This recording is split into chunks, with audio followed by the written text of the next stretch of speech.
So a while ago, I made a vid praising DBS Manga Goku, and you know what that means. I've got to do the same for the glorious same Prince Vegeta. Just like his friend, I believe Manga Vegeta's character is a great continuation from his Z variant, but arguably he develops much more as a person than Goku does. Along with growing as a fighter, the Prince also becomes a true family man, which perfectly bridges the gap between Z and him embracing the Earth as his home in GT. So once more, let's go through the arcs and discuss his best moments.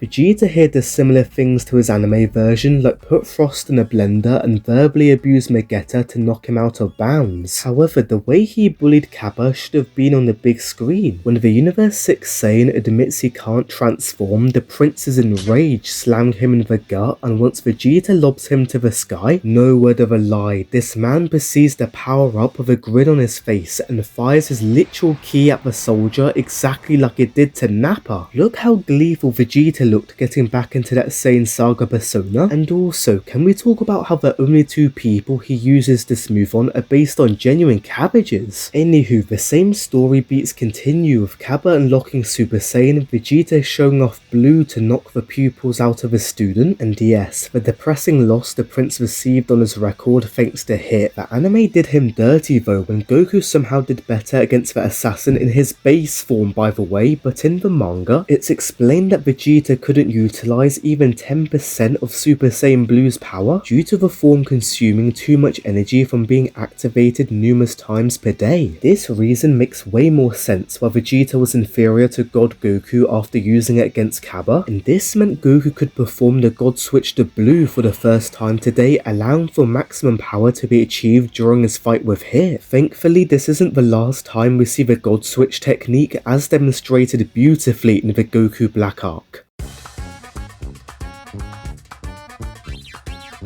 Not gonna lie, Vegeta's character really grew in this arc particularly. When Trunks returns from his dystopian future, Goku assumes the one responsible for this chaos must be Majin Buu, but the hybrid corrects him, stating he already defeated Babidi and Dabura to prevent the Majin's revival. Hearing this news left Vegeta utterly proud of him for stopping the future timeline's Buu saga. However, he was a bit upset Trunks chose to flee to the past instead of avenging his future against Goku Black, to which Bulma affirms her son did everything he could, ordering the Saiyans to let him rest. Vegeta then apologizes for his behavior, and you know what he does to make it up to his son? The Prince agrees to play Mario Kart with the rest of the gang, really emphasizing how human he's become. It's so wholesome to see Kid Trunks help his future version win his first ever race, but I'm gonna have to express one of my only gripes with Vegeta. How are you gonna disgrace yourself by coming dead last? Good lord, this man doesn't know how to drift for the life of him. Go watch some of Shortcat's vids ASAP. On a serious note, Vegeta, Trunks and Goku finally head to the future where they encounter the dreaded Goku Black, so the Prince claims this imposter as his prey, transforming into a Super Saiyan to gauge his strength. Black decides to take this seriously by turning Super Saiyan as well, resulting in a more even matchup. However, Vegeta assumes the deity reached blue as he's got the body of a future Goku turning into one himself. As Black has no more forms up his sleeve, Vegeta begins humbling this lookalike, giving a similar speech to the anime, where he states that body built from a lifetime of battles is completely wasted on the likes of him, exclaiming only a proper clown like Goku could bring out its full potential as it's what the Saiyan race are made of. The god got so mad that he began spamming Vegeta's technique against the literal originator, so the Prince replies by shooting the iconic final flash, and just as it looked like the attack deserved its name by killing a main villain, Black suddenly saved by none other than Zamasu, agreeing they must work together to accomplish the Zero Mortals plan. From here, Vegeta gets utterly curb stomped by Black. Due to Zamasu's constant healing as a Supreme Kai's apprentice, Black continues to gain Zenkais, so much so that he actually overpowers the blue form as a regular Super Saiyan. The many near-death experiences then lead to him unlocking the one and only Super Saiyan Rose,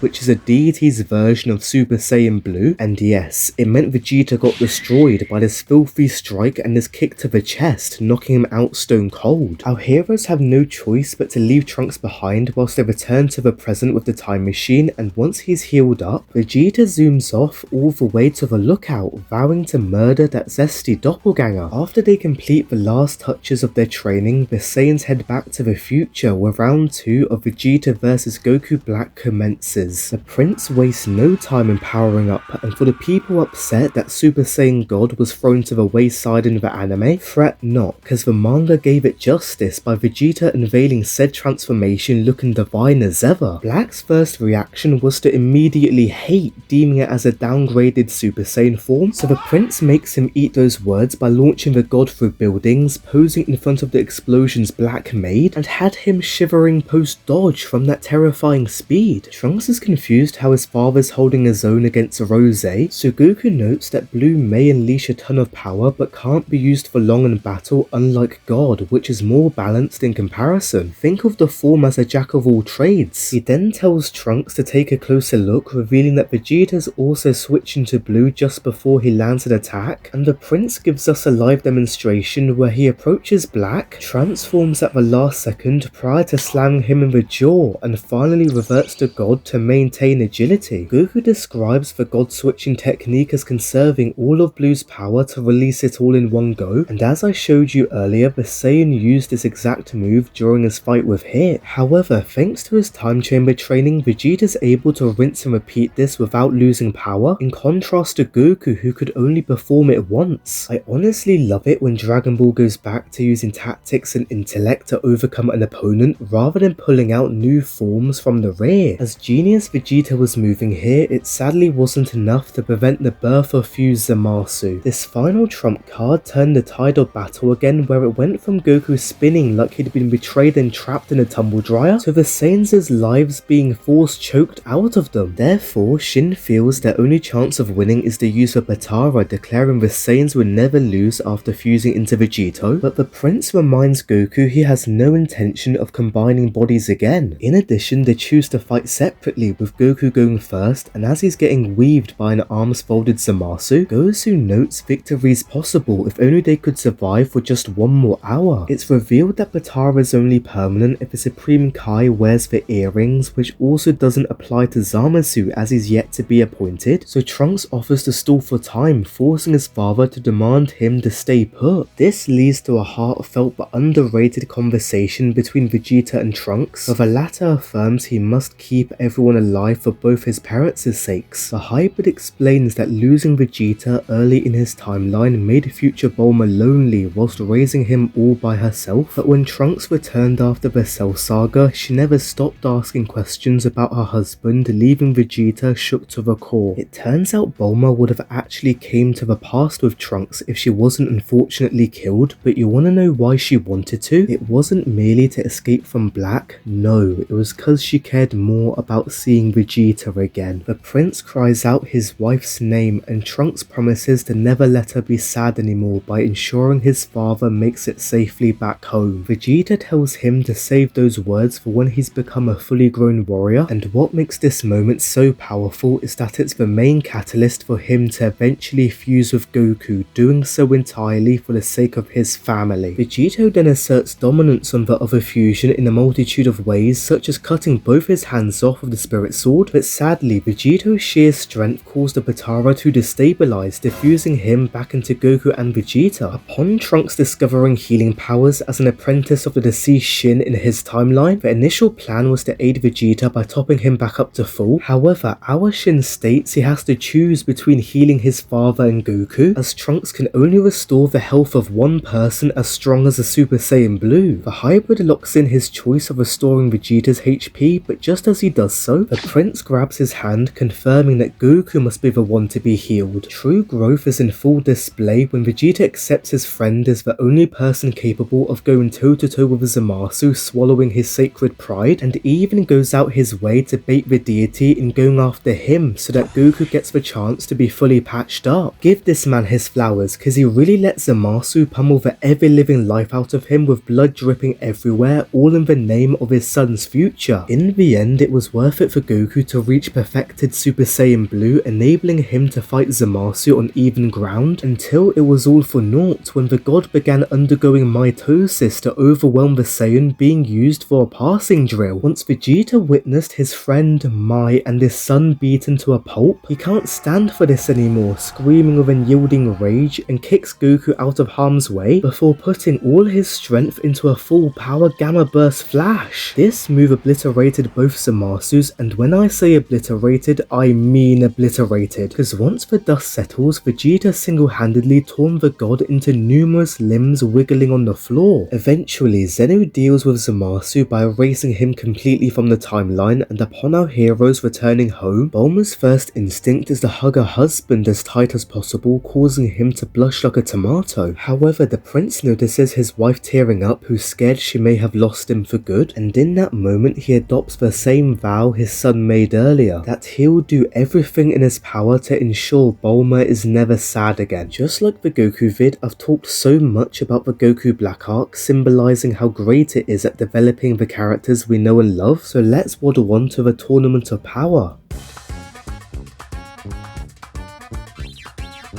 I don't know what's with this arc, but it kept regressing both of our Saiyans. To be fair, Vegeta at the start was quite good, especially how he abandoned Whis' training to witness the birth of his daughter Bulla. Throughout Bulma's pregnancy, the prince was even a hair away from unlocking Ultra Instinct by simply folding the laundry subconsciously. However, during the actual tournament, I don't like how Vegeta was characterized, particularly the method he achieves Blue Evolution. After Goku taps into UI Sign for the first time, the prince is upset his friend reached uncharted territory while he struggles against Toppo, and once he whines that he could do so much better, a navy aura glows across the ring, showing Vegeta had surpassed the regular blue form. Up till now, the prince has not really been trying to surpass Goku like back in the Z days, but seeing him unlock a new transformation by crying about how behind he is has to be an example of character regression which left a sour taste in my mouth. Vegeta then darts for Jiren, hoping to knock him off, with a latter questions if he's also trying to obtain the divine technique, to which the prince replies he's given up on doing so. Vegeta continues, explaining both UI and the thought of being taught by anyone doesn't suit him, as he's a prodigy born to run solo. And you know what? That speech would go crazy if this arc was placed in Z, but buddy, Whis has been training you this whole time and is literally the reason you're even in the realm of the gods. The most egregious part is that Vegeta proceeds to belittle the Tenkaichi Budokai whilst bigging himself up, saying his battles across the cosmos are clear indications of being pushed to the limit more times than Goku has. So let me break this down. 1. You do not mock the Tenkaichi Budokais. And 2. I'm convinced he hasn't gone through that much hardship until he met Goku for the first time. I know this arc ain't the greatest, but don't worry, the moral arc adds to Vegeta's character by pushing him to confront his evil past head on.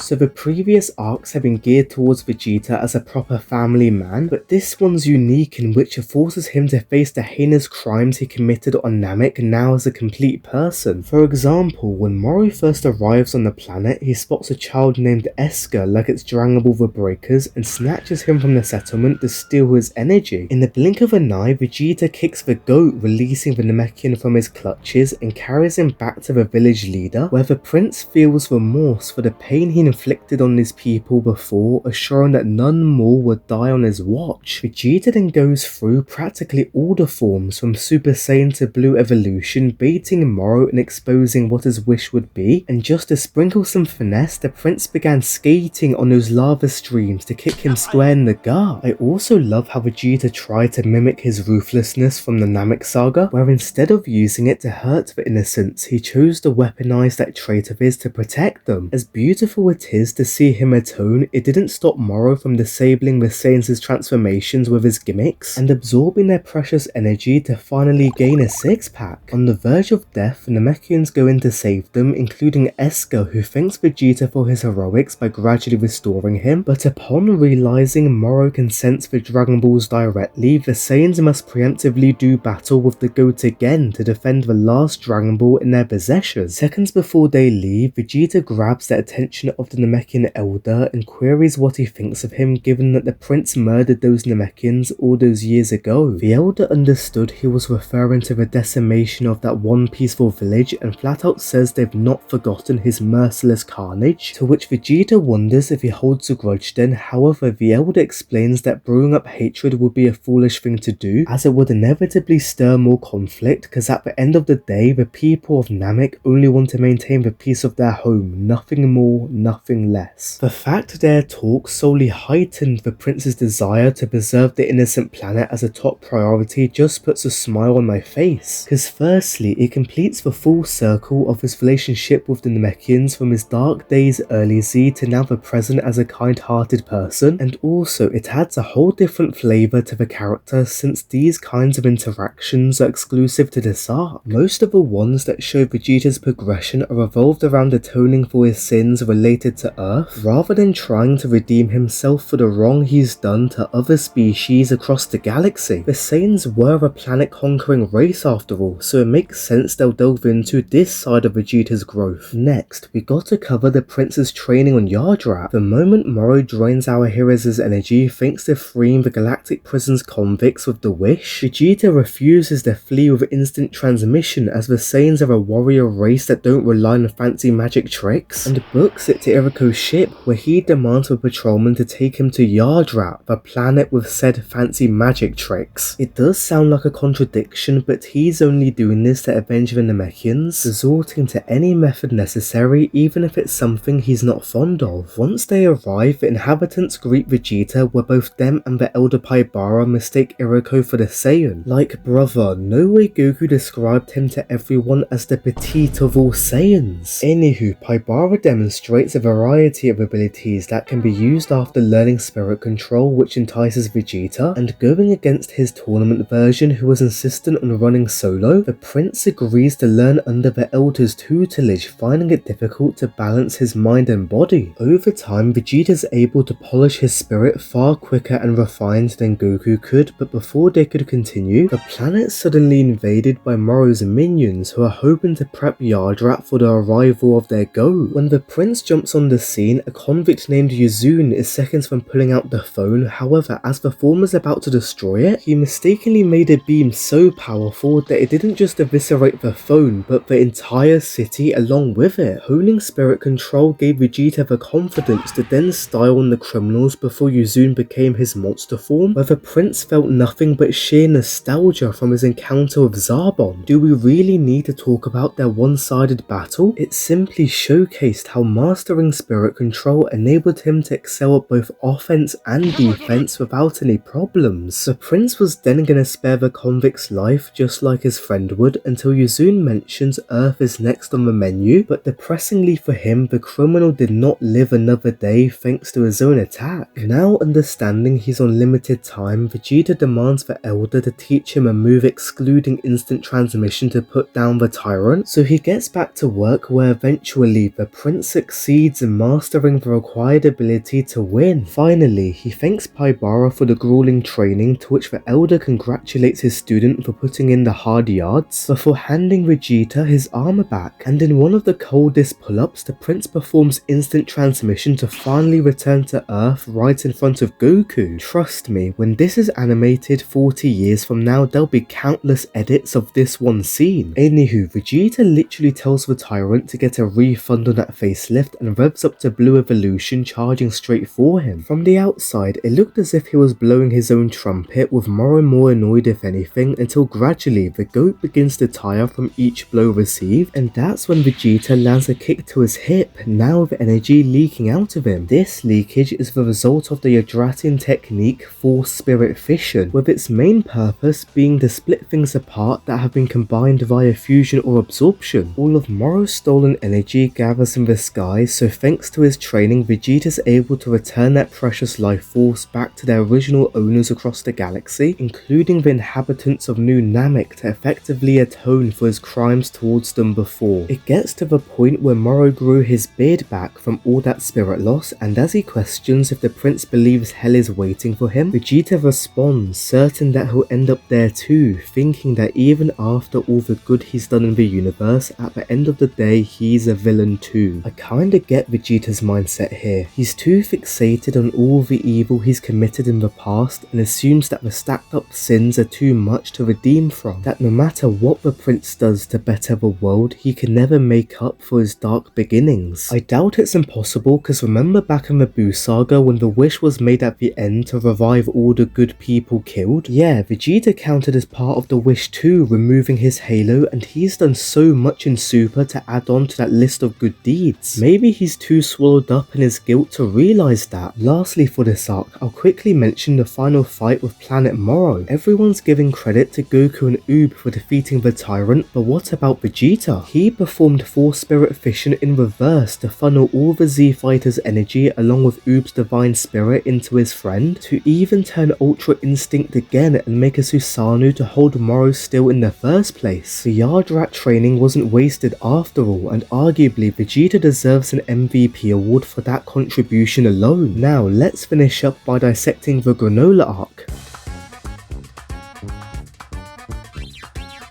Safe to say, us Vegeta fans were fed generously here. For starters, it was teased throughout Super that he'd go down his own path to power, deviating from Goku, and at long last it finally pays off when Beerus mentions the destroyers use their own divine techniques which differ from the angels. To unleash a proper Hakai, the user must always have a destructive mindset, which would have been perfect for a Saiyan Saga Vegeta. However, our current one's not just remorseful for the sins he committed like in the Moro arc, but now bears the guilt of his race's crimes as a whole, stating the Saiyans' extinction was destined to happen. I know Beerus was straight giggling once he heard that, cause after a whole decade, the Destroyer reveals he was the one who suggested Frieza to blow up planet Vegeta. The prince seethes in utter anger, attempting to defeat the puppeteer of his race's demise, but this didn't faze him in the slightest, advising Vegeta to grow beyond his past, whilst also recreating himself from scratch so that he could wield the Destroyer's power. It was so cool seeing the prince's slow progress with Hakai, from only managing to explode a single pebble to destroying much larger objects such as this massive log of wood here. And as the Saiyans head off the cereal, Beerus flicks him the earring of a god of destruction, symbolizing Vegeta can in fact use Hakai, whilst also repping the many destroyers of the multiverse. Anyway, we'll skip ahead to when Goku's beaten by Granolah. Upon deducing his opponent's origins, Vegeta was a true menace, telling Granolah to join the rest of his dead tribe, and states that in a few minutes the civilians will share the same fate as the Dodo prior to unleashing Blue Evolution. I've got to say, the early stages of their fight are slept on, especially the full use of the environment, from beginning on the ground to Vegeta dodging in the river to a good old fashioned aerial duel. However, I must bring up their conversation where the prince inquires if Granolah's done any training post Strongest Wish, advising that rankings are well and good until they lose all meaning once enough time has passed. What makes this scene chef's kiss is that it's a direct antithesis to Vegeta's character in the Saiyan saga, who believe the rankings, or class in this case, are all that matter to know a person's power level, insistent that anyone below an elite are merely ants. As we all know, Goku disagreed, believing that even a low class warrior can surpass an elite with plenty of training, so seeing current Vegeta imply a similar thing to Granolah is just another reminder of how much he's grown as a person, and shows how much Goku rubbed off on him in having a more open mind. Anywho, I think you know what happens next. Vegeta achieving Ultra Ego, him standing there with blood dripping from his mouth, thrilled he can finally let loose after all these years, whilst immersing himself in purple flames, goes crazy, I'm not gonna lie. And what turns this transformation debut from a 9 to a 10 is him dropping the coldest line, which is that power solely derived from instinct is unbounded. Please, please, please, if they're ever gonna bring back Vegeta's piano theme, no moment is more sweeter to play it than this one right here. As for the fight itself, I love how the form devolves Vegeta into an outright brute, shown by him running with a solely melee fighting style. Look how this man kept sending Granolah through his old cerulean home time and time again, to the point where he decides screw it and uses the broken infrastructure as a means to gain any advantage over Vegeta. At the same time, the prince is trying his hardest to reason with Granolah by saying there's more to his life than simply revenge, and that the Cerulean will be no different to the very race that wiped out his people if he murders both him and Goku. I think he saw parts of an earlier version of himself in Granolah, particularly Namek, where he also tried to get revenge on Frieza, albeit for a more selfish motive. One more reference to early Z is when Vegeta readies up for only Ki Blast in this fight with his new form, declaring that Granolah better stop this ball himself to protect planet Cereal. This is a great parallel to when he exclaimed a similar line to Goku before firing his Gallic gun, emphasizing how current Vegeta is attempting to tap into his earlier wicked version to properly wield the Destroyer's power, but also to prompt Granolah to stop dwelling on his troubled past and to look forward to the future by saving the Shigarians that currently reside on his home. Furthermore, Vegeta hammers this notion in by launching him away from his people's ancient ruins to the modern unharmed capital as another method to help Granolah realize he can build for a new future like the Shigarians have done, instead of fixating on his revenge against the Saiyans. I know the conclusion of their fight isn't the greatest, with it basically being a draw, but to be fair, Manga Goku didn't win with UI on his debut against Jiren, so maybe next arc, if it ever comes out, Ultra Ego will get a dub against the main villain. Anywho, when Gas becomes the antagonist, defeating Granolah in the process, Vegeta offers up the last remaining Senzu Bean to the Cerulean, demanding him to avenge his mother by beating the ones responsible for her demise with his own strength. All I see is another beautiful callback to Z, where Vegeta wants him to feel the satisfaction that he felt once Goku avenged the Saiyans by achieving the legend and humbling the one who exploited their race, Frieza. We'll move on to when Vegeta shines again during the Saiyans' final fight with Gas. After what feels like forever, the prince wears the iconic Buu Saga outfit tailor-made by Minato and tells his friend he wants nothing more but to beat Vegeta. Goku replies saying he won't let him hog all the fun, and once Vegeta concludes they'll fight together then, the pair release their ki, transforming into their ultra forms in one of the coolest panels in the manga, blending their divine auras together. For the very first time in Dragon Ball, Vegeta actually enjoys fighting alongside Goku. Previously, whenever the pair would team up, the prince is doing so reluctantly because he has something to protect, like the Earth in the Buu Saga or the entire universe like in the TOP, but here there's nothing on the line other than simply coming out alive. In addition, it's a breath of fresh air to witness them actively jumping the enemy, especially the timing of their kicks and shooting their strongest beams in unison. Not only did my glorious prince relish working as a duo, but was also effective solo, continuing to land devious blows on Vegeta who thought Vegeta was a goner. His sheer tenacity left Gas desperate to finish off this zombie-like figure as quickly as possible, but whatever attacks he dealt meant nothing to Vegeta, who gets right back up before lunging at Vegeta, screeching he's no longer bound by his limits. I do not care he ultimately didn't get the win. This man had the strongest in the universe trembling in utter fear, assuming this zombified Saiyan was gonna infect him or something. That has to be worth a fortune. To scare the strongest mortal into thinking he wasn't the strongest is a feat in of itself. Vegeta was a whole different beast in the Granolah arc, but one more moment I need to mention is something he'll cherish for the rest of his life. He finally beat Goku after so long. No grey tape transformations and no cheap shots, which makes this win so satisfying. The prince didn't count those victories in the slightest, and it's delightful to see that once he stops trying to chase after Goku as demonstrated throughout the Super manga, he's rewarded with the most glorious dub of them all. Hopefully you can appreciate how well written Manga Vegeta's character is and how he's a fitting continuation to the one in Z. Speaking of Z, if you want my favourite Vegeta of this portion of the story, it has to be Namek Vegeta with how ruthless and cunning he was as explained in this vid here.